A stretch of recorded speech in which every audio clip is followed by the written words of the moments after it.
up, a screw up, never looking for trouble, and never stuck out in crowds. He was always too subtle. Hooded sweatshirts and hats, just trying to keep covered, scared that people would judge if they seen what's under. And all the girls called him ugly and never gave him a chance. Sometimes he just wished he could wear a permanent mask, and try to dodge bullies was becoming a regular thing. So was imagining things weren't as bad as they seemed. Wish he could live how they lived on the TV screens. Always wanting to run away from the things he's seen, cause everybody's so mean. He don't know how to act around people, so he just draws to the whole sheet is black. He had no friends and couldn't help that he was weird, socially awkward to the point that he didn't even care.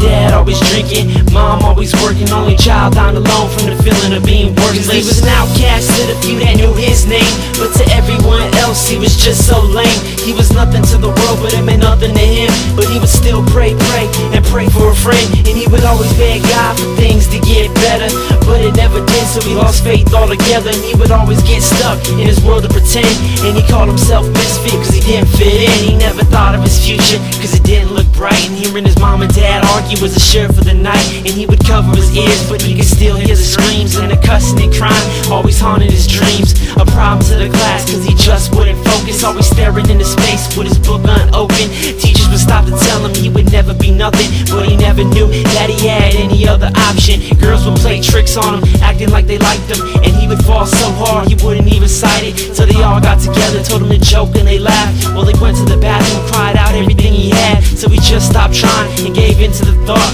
that nobody in his world could ever love him at all. Then go back to his home just to hear his parents argue and start all over and do the same thing again tomorrow. Cause he was an outcast to the few that knew his name, but to everyone else he was just so lame. He was nothing to the world, but it meant nothing to him. But he would still pray, and pray for a friend. And he would always beg God for things to get better, but it never did, so he lost faith altogether. And he would always get stuck in his world to pretend, and he called himself Misfit cause he didn't fit in. Then the bullying got worse and the teasing was awful, awful to the point where all he felt was sorrow. He began to lose interest in the things he enjoyed because of bruises from bullies. He tried to avoid all the other boys and girls so they wouldn't ask questions. He just felt alone, cold and defenseless. Started having problems with his alcoholic father, who questioned him about his manhood and beat him even harder than the bullies at school. Misfit wondered to himself how good it would feel to be anybody else, till one day he just got sick of the beatings and picked a fight with a bully for no obvious reasons. And the teacher left, the bully slammed him onto the table,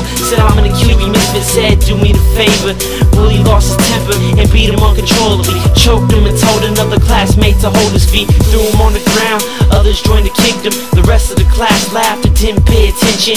Blood began to drip, still they didn't stop. Slipped in and out of consciousness, but that wasn't enough. Picked him up, got a book, and hit him in his head and beat him to death. Everyone giggled and stared. Killers got a slap on the wrist just because they were juveniles, but the saddest part is no one went to the funeral. Damn.